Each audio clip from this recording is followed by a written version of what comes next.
নমস্কার সকলকে, Mithu's kitchen official চ্যানেলে আপনাদের সকলকে স্বাগত জানাই। আশা করি আপনারা যে যেখান থেকেই আমার এই ভিডিওটি দেখছেন আপনারা সকলে ভালো আছেন এবং সুস্থ আছেন।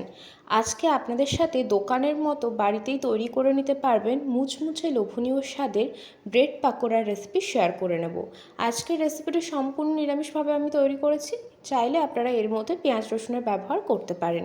প্রথমে পুরটা আমরা রেডি করে নেব, মানে যেটা স্টাফিং হিসেবে ব্যবহার করব। তার জন্য কড়াইয়ের মধ্যে সামান্য পরিমাণে সাদা তেল গরম করে নিয়েছিলাম। তেলটা খুব ভালো করে গরম হয়ে আসলে এর মধ্যে দিয়ে দেবো সামান্য পরিমাণ একটু হিংটা দিলে ফ্লেভারটা ভালো আসে, সেই কারণেই দেওয়া। তারপরে দিয়েছি 5 থেকে 6টা কোচানো কাঁচা পাকা লঙ্কা এবং বেশ খানিকটা পরিমাণ গ্রেট করে রাখা আদা। আদা আর কাঁচা লঙ্কাটা কিছুক্ষণ পর্যন্ত ভেজে নিয়েছি, যাতে করে আদার যে একটা কাঁচা গন্ধ রয়েছে সেটা যাতে চলে যায়। তারপরে একে একে সমস্ত গুঁড়ো মশলা দিয়ে দেব। প্রথমেই দিয়েছি পরিমাণ মতো নুন, সামান্য পরিমাণ সুন্দর একটা যাতে কালার আসে সেই কারণে দিয়েছি কাশ্মীরি লঙ্কার গুঁড়ো। তারপরে দিয়েছি ধনের গুঁড়ো সামান্য পরিমাণ এবং সামান্য পরিমাণ দিয়েছি জিরের গুঁড়ো। তারপরে এর মধ্যে দিয়ে দিচ্ছি কড়াইশুঁটি। এইটা অপশনাল, আপনারা চাইলে দিতে পারেন নাও দিতে পারেন। যদি মার্কেটে অ্যাভেলেবেল পান তাহলে অবশ্যই করে দেবেন, খেতে বেশ ভালো লাগে পুরটা। কড়াইশুঁটিটা যেহেতু একদমই নরম রয়েছে সেই জন্য আলাদা করে আমি সেদ্ধ করে নিইনি, খালি 5 থেকে 10 মিনিট মতো নুন জলের মধ্যে একটু ভিজিয়ে রেখেছিলাম, যাতে করে কড়াইশুঁটিটা খুব তাড়াতাড়ি সেদ্ধ হয়ে যাবে। এরপরে কড়াইশুঁটিটা দেওয়ার পরে খুব ভালো করে আমি মশলার সাথে একটু নাড়াচাড়া করে নিয়েছি। তারপরে এর মধ্যে দিয়ে দেব আগে থাকতে সেদ্ধ করে রাখা দুটো মাঝারি সাইজের আলু, সেটাকে খোসা ছাড়িয়ে নিয়েছি। তারপরে একটা গ্রেটারের সাহায্যে আমি এভাবে গ্রেট করে ব্যবহার করছি। পুরটা পুরোপুরি নিরামিষভাবে যেহেতু তৈরি করেছি সেই কারণে আমি এখানে পেঁয়াজ রসুনটা দিইনি। আপনারা যদি নিরামিষভাবে তৈরি করতে না যান পেঁয়াজ রসুন এখানে অ্যাড করতে পারেন। তার কারণ আমি এখানে যেহেতু পুরোপুরি নিরামিষ করেছি সেই কারণে পেঁয়াজ রসুনটা স্কিপ করেছি। আর এখানে গ্রেটারের সাহায্যে আলুটা গ্রেট করার একটাই কারণ, যাতে আলুর মধ্যে কোনো দলাভাব না থাকে সেই কারণে। আপনারা চাইলে এখানে ম্যাশারের সাহায্যে ম্যাশও করে নিতে পারেন আলুটাকে, যেটা আপনাদের সুবিধে। তারপরে আমি এখানে আলুটাকে খুব সুন্দর করে গ্রেটারের সাহায্যে গ্রেট করে নিয়েছি। দুটো আলু, যতটা পরিমাণ আমি ব্রেড পাকোড়া বানাবো তার জন্য দুটো আলু যথেষ্ট, সেই জন্য এখানে আমি দুটো আলু দিয়েছি। তারপরে মশলার সাথে আলুটা একটু কষিয়ে নিতে হবে। আলুটা যেহেতু আগে থাকতে সেদ্ধ করা রয়েছে সেই কারণে কিন্তু আমাদের এই পুরটা রেডি করতে খুব একটা বেশি সময় লাগবে না। যতক্ষণ না অবধি একটু মশলাটা কষানো হচ্ছে এবং আলুটার সাথে মশলাটা ভালো করে কষাতে হবে যাতে করে ফ্লেভারটা খুব ভালো আসে, ঠিক সেটুকু পরিমাণ সময়ই লাগবে। পুরটা খুব চটজলদি হয়ে যায়। খুব ভালো করে কিন্তু এখানে আলুটা আমি এখানে মশলার সাথে কষিয়ে নিয়েছি। আর প্রথমে যখন নুনটা দিয়েছিলাম তখন একদম কিন্তু বুঝে শুনে নুনটা দিয়ে দিয়েছিলাম। এখন কিন্তু আর আলাদা করে নুনের ব্যবহার আমি এখানে করছি না। যখন দেখবেন আলুর পুরটা কড়াইয়ের গা ছেড়ে আসছে তখন কিন্তু বুঝতে হবে আলুটা কিন্তু আমাদের ভালো মতো কষানো হয়ে গিয়েছে। এর থেকে বেশি কষানোর আলুটাকে প্রয়োজন পড়বে না। খুব ভালো করে কিন্তু আলুটাকে আমি এখানে কষিয়ে নিয়েছি। তারপরে এর মধ্যে দিয়ে দিচ্ছি সামান্য পরিমাণ গরম মশলার গুঁড়ো। গরম মশলার গুঁড়োটা দেওয়ার একটাই কারণ, যেহেতু তেলের মধ্যে গোটা গরম মশলা আমি ব্যবহার করিনি সেই কারণে এখানে গুঁড়ো গরম মশলাটা দিলাম। আপনারা যদি তেলের মধ্যে প্রথমে গোটা গরম মশলা দেন তাহলে গুঁড়ো গরম মশলাটা দেওয়ার দরকার নেই। তাতে করে কী হবে, অতিরিক্ত গরম মশলার একটা ঝাঁঝালো যে ফ্লেভার আছে সেটা কিন্তু ছড়িয়ে যাবে, সেটা কিন্তু খুব একটা ভালো লাগে না। সেই কারণে আমি এখানে গরম মশলার গুঁড়োটা লাস্টের দিকেই দিয়েছি। দেওয়ার পরে খুব ভালো করে আলুর সাথে মিশিয়ে নেব যাতে গুঁড়ো মশলাটা ভালো করে মেশানো হয়ে যায়। এবং দিয়েছি এখানে হাতের 1 মুঠো কোচানো ধনেপাতা। ধনেপাতাটা অতি অবশ্যই করে দিতে বলবো, যেহেতু নিরামিষ পুর ধনেপাতা যে কোনো স্টাফিংয়ে দিলে কিন্তু বেশ ভালো লাগে খেতে, সেই কারণে এখানে আমি ধনেপাতাটা বেশ খানিকটা পরিমাণ দিয়ে দিয়েছি। ধনেপাতাটা দেওয়ার পরে খুব ভালো করে আলুর সাথে মিশিয়ে নেব, যাতে করে আলুর সাথে ধনেপাতাটা খুব ভালো করে মেশানো হয়ে যায়, সেদিকে আমাদেরকে কিন্তু খেয়াল রাখতে হবে। খুব ভালো করে কিন্তু আলুটার পুরটা আমাদের হয়ে গিয়েছে আর কড়াইশুঁটিটাও কিন্তু ভালো মতো সেদ্ধ হয়ে গিয়েছে। যেহেতু আমি বললাম 5 থেকে 10 মিনিট নুন জলে আমি ভিজিয়ে রেখেছিলাম। গরম জলে ভেজানোর দরকার নেই, নর্মাল যে জল হয় তার মধ্যে অল্প পরিমাণ নুন দিয়ে কড়াইশুঁটিটাকে দিয়ে 10 মিনিট মতো ভিজিয়ে রাখলে কিন্তু রান্নার সময় যখন ব্যবহার করবেন দেখবেন খুব তাড়াতাড়ি কিন্তু কড়াইশুঁটিটা সেদ্ধ হয়ে যায়। এরপরে আমাদের পুরটা একদম রেডি হয়ে গিয়েছে। ঠিক এই পর্যায়ে পুরটাকে ঠান্ডা করে নিতে হবে, তার কারণে একটি পাত্রের মধ্যে আমি পুরটা তুলে একটা সাইডে রেখে দেব।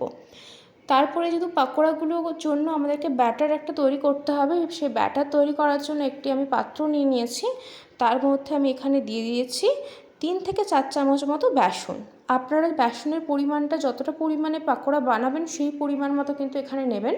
এখানে বেসনের পরিমাণটা কম বেশি হতেই পারে। তারপর এখানে দিয়েছি পরিমাণ মতো নুন, সামান্য পরিমাণ দিয়েছি হলুদের গুঁড়ো এবং সামান্য পরিমাণ দিয়েছি লাল লঙ্কার গুঁড়ো, এবং পাকোড়াগুলো যাতে একটু মুচমুচে হয় এবং খাস্তা হয় সেই কারণে সামান্য পরিমাণ একটু দিয়েছি খাবার সোডা, একদম অল্প পরিমাণ। এটা অপশনাল, আপনারা চাইলে দিতেও পারেন, নাও দিতে পারেন। তারপরে পরিমাণ মতো জল দিয়ে কিন্তু খুব সুন্দর করে ব্যাটারটাকে রেডি করে নেব।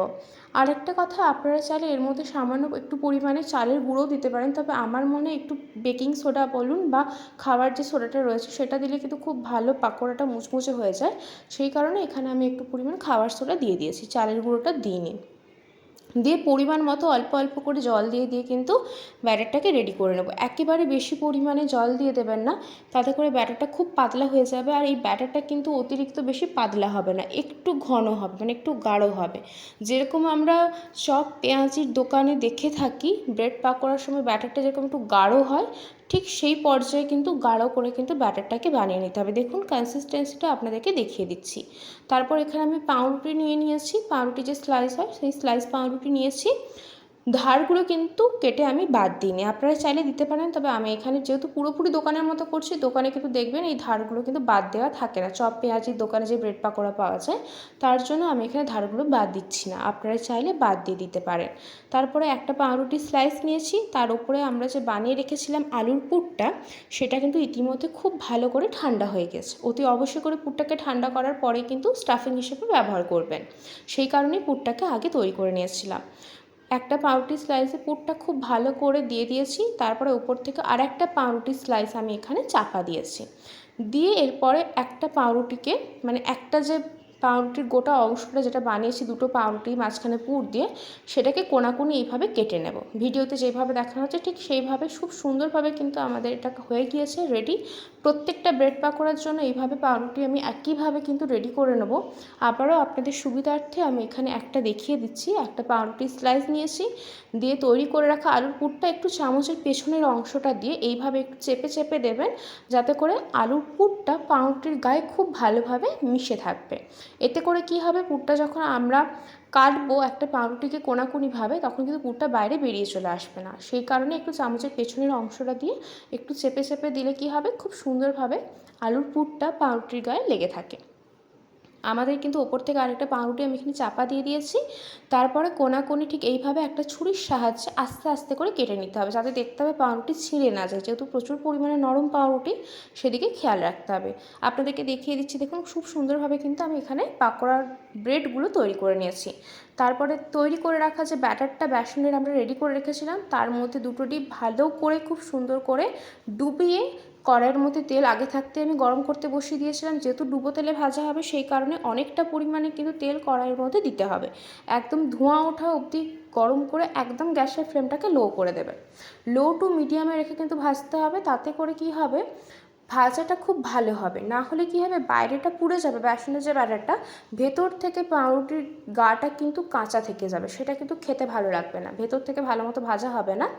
একটা দিক যখন খুব ভালো করে ভাজা হয়ে যাবে, ঠিক সেই পর্যায়ে আমি এখানে অপর দিকটা পাল্টে দিয়েছি, যাতে অপর দিকটা খুব সুন্দর করে ভাজা হয়ে যায়। এইভাবে গোল্ডেন ব্রাউন করে দুটো দিক যখন ভাজা হয়ে যাবে, ঠিক তখনই বুঝতে হবে পাউরুটির পাকোড়াগুলো একদম ভাজা হয়ে গেছে। দেখুন দেখতে কিন্তু পুরো দোকানের মতো হয়েছে, অথচ কত সহজ উপায়ে বাড়িতে তৈরি করে নেওয়া যায়। খুব সামান্য কিছু উপকরণ দিয়ে কিন্তু চটজলদি তৈরি করে নিতে পারবেন। সন্ধ্যেতে চায়ের আড্ডায় বলুন বা যে কোনো নর্মালি বাড়িতে যদি তৈরি করতে চান, ইজিলি কিন্তু এই ব্রেড পাকোড়া তৈরি করে নেওয়া যায়। ভীষণই লোভনীয় খেতে হয়, ছোটো থেকে বড় সকলেই পছন্দ করে। বাড়িতে অবশ্যই করে একবার ট্রাই করে দেখতে পারেন, আশা করবো আপনাদের ভীষণ ভালো লাগবে। আবারও আপনাদের সুবিধার্থে আমি একটা ভেজে দেখিয়ে দিচ্ছি। সেম পদ্ধতিতে ব্যাটারের মধ্যে কোট করে পাউরুটিটাকে এর মধ্যে তেলের মধ্যে দিয়ে দেবো। গ্যাসের ফ্লেম লো টু মিডিয়ামে রাখবেন, তাতে করে ভাজতে একটু সময় লাগলেও ভাজাটা খুব ভালো মতো হবে।